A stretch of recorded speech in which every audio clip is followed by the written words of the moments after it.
What's going on, guys? Jay here. So today I want to talk to you about compilation collections on the Nintendo Switch. Now, a good compilation is kind of like making a good mix disc or a good mixtape.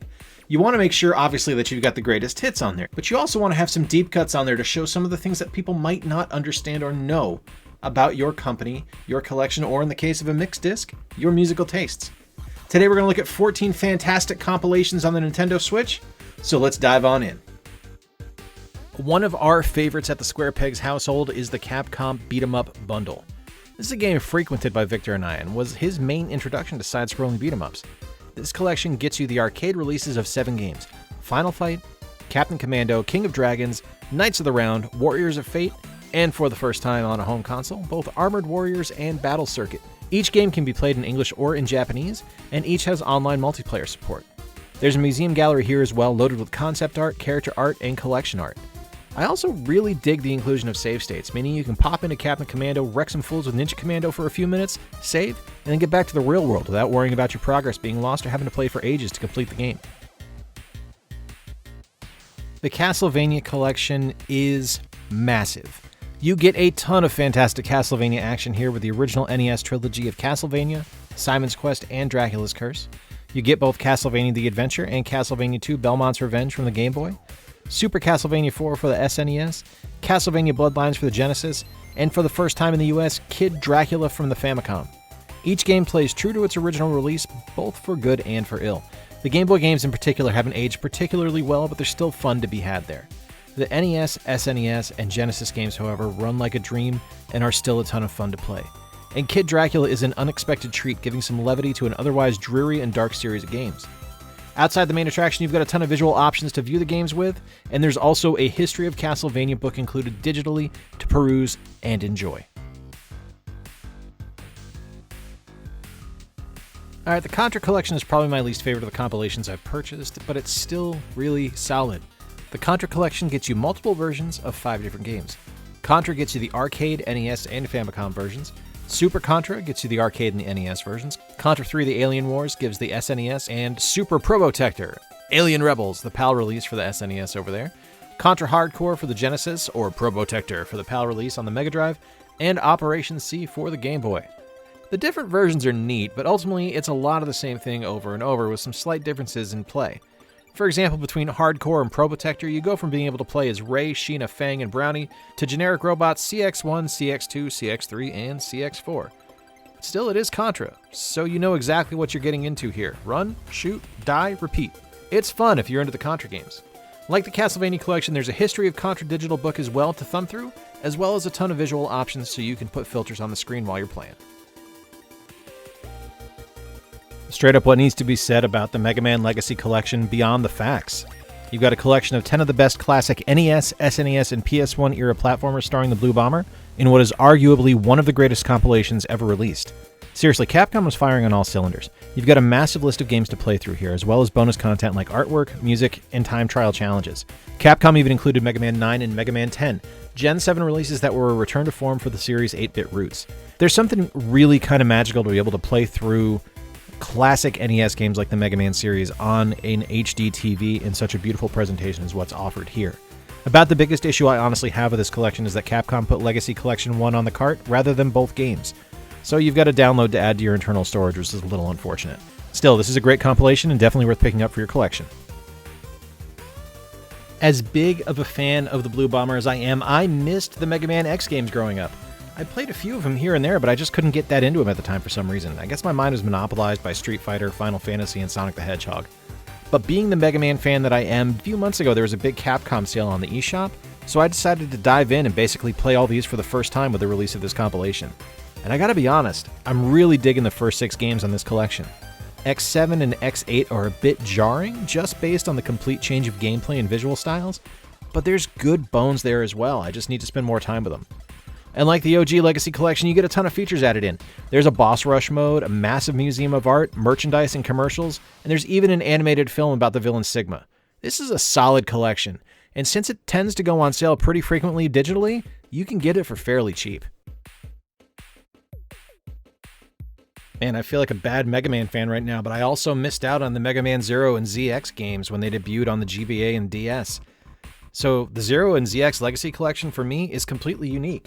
Like the other Mega Man Legacy titles, it's a huge collection, this time featuring 6 games, 0, 1 through 4, as well as ZX and ZX Advent.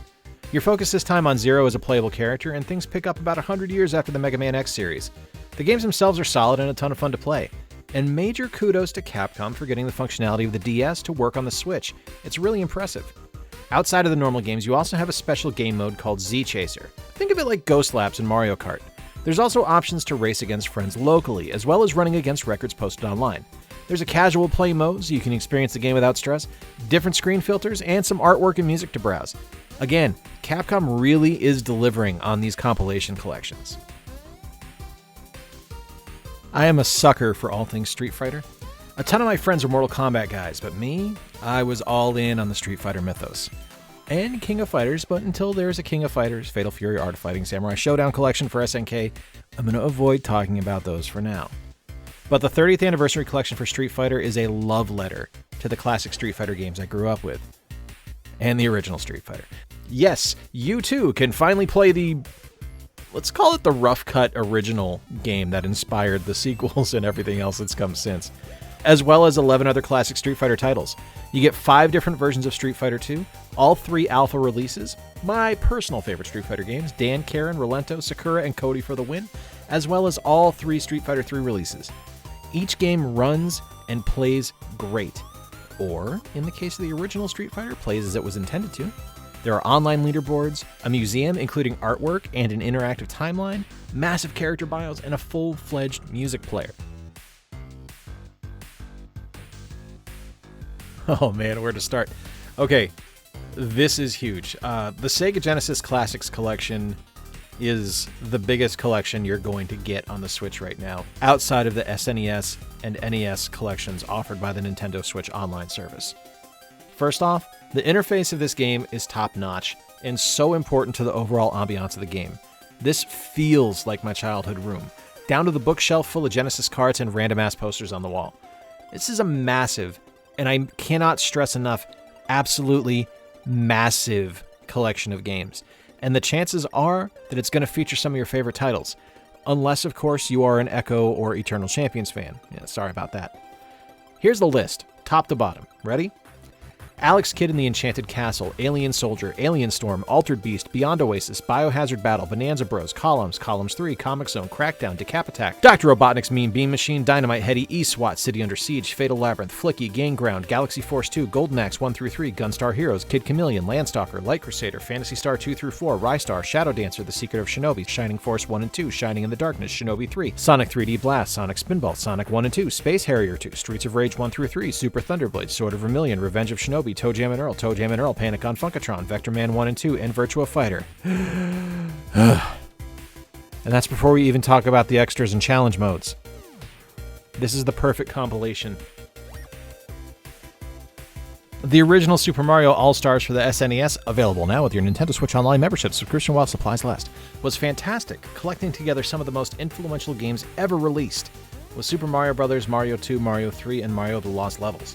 To see Nintendo go back to that well, and back to that approach for Mario's 35th anniversary is fantastic, especially because personally, I've played maybe about 10 minutes of Mario 64 in my entire lifetime, and I gotta be honest, this is a pretty great collection.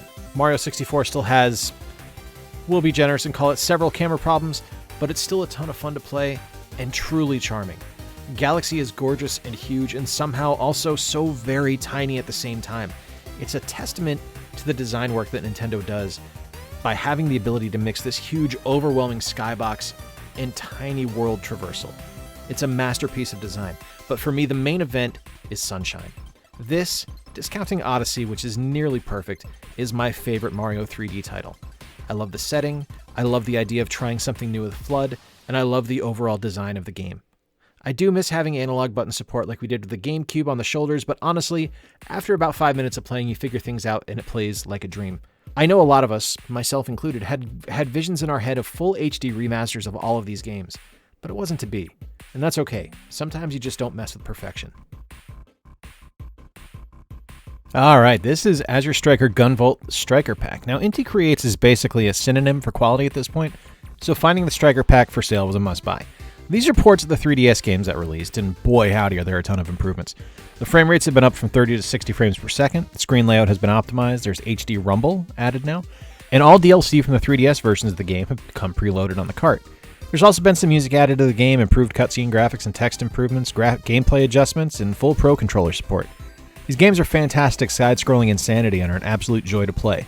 And as a bonus, stick around on the 24th and the 25th of December to play Christmas mode from the Gunvolt 1 menu. The Gunvolt games are a throwback love letter to the 16-bit era of gaming platformers, and this is just such a fantastic collection. You should not pass this up if you can find it somewhere. I kind of love the Namco Museum Arcade-Pac. I mean, I'm already a huge fan of the Pac-Man Championship Edition games, and while I already own Part 2 as a standalone on my Xbox One, I couldn't pass up the Switch retail release. The Namco Museum Arcade-Pac includes 12 games: Pac-Man, Galaga, Dig Dug, The Tower of Druaga, Sky Kid, Rolling Thunder, Galaga 88, Splatterhouse, Rolling Thunder 2, and Tank Force. Each of these games are of varying quality. You know what you're going to get with each of them, so it's no surprise when Pac-Man plays like Pac-Man, Splatterhouse plays like Splatterhouse, and unfortunately Sky Kid plays like Sky Kid. It also includes a remake of one of my favorite GBA and GameCube releases, Pac-Man Vs. But the main event, of course, is Pac-Man Championship Edition 2+. It includes the frantic energy of Pac-Man Championship Edition 2 and tosses in a co-op mode. The only thing I wish that was included on this would be some kind of a museum view. I mean, it's in the name. It would have been cool to see classic images and some of the Pac-Man arcade machines or different merchandise that was sold back in the 80s. Still, this is a great pickup if you can find it. I got this for sale on Amazon for like $12 one day, so keep an eye out. It's definitely worth picking up. As a self-admitted fanboy of all things SNK, the SNK 40th Anniversary Collection is probably hitting a lot closer to home for me than some other folks. There's a ton of classic games in this collection, featuring hits like Alpha Mission, Athena, Ikari Warriors, Crystalis, POW, and Bermuda Triangle. For several of those games, you have the option to play either the original arcade release or the console version. Now, I will be honest, a lot of these games do show their age very poorly, but as someone who grew up on things like Ikari Warriors and Athena, it's nice to stroll down memory lane. There's also an absolutely incredible museum on this collection, giving you a look at some gorgeous SNK artwork. But even cooler is the inclusion of things like the original flyers used to advertise the arcade machines, as well as other promotional materials.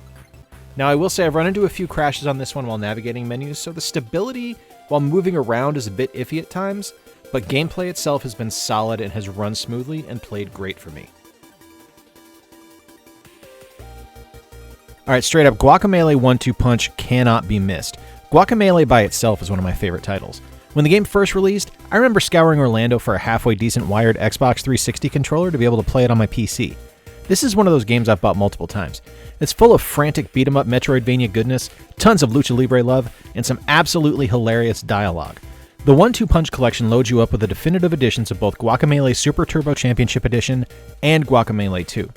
If you've never played Guacamelee, you really owe it to yourself to step into Juan's mask and fight the evil forces of Carlos Calaca. Along the way, you're going to meet a goat, meet Tostada, the guardian of the mask, and a ton of pop culture references are going to be tossed in your face. The second game continues that tradition, as well as offering up to 4-player simultaneous co-op and full-fledged chicken transformation combat mechanics. I know it sounds weird, just trust me. If you can find a new copy of the physical edition, don't miss it. You get download codes for the soundtrack of each game, codes for the available DLC, a double-sided Where's Juan poster, a full-color instruction manual, and a reversible game cover. As a longtime fan of Square Enix, getting a collected release of what are kind of the forgotten RPGs of their catalog is a treat. The collection of Mana gets you releases of Final Fantasy Adventure, Secret of Mana, and for the first time ever in the West, Trials of Mana. Final Fantasy Adventure is a bit rough around the edges, as many Game Boy games haven't aged terribly well, but it's still fun to play and is a great introduction to the Mana franchise. Secret of Mana is an SNES classic that's oftentimes overshadowed by things like Final Fantasy and Earthbound, but it's a deep, exciting RPG that is really a joy to play. And finally, Trials of Mana, seen in the West for the first time, is a wonderful continuation of the series and a great game to play localized for the first time. There's not a ton of extras here on this one. You just get some great games, but Square did see fit to add in a quick save feature for the entire collection as well as a music player.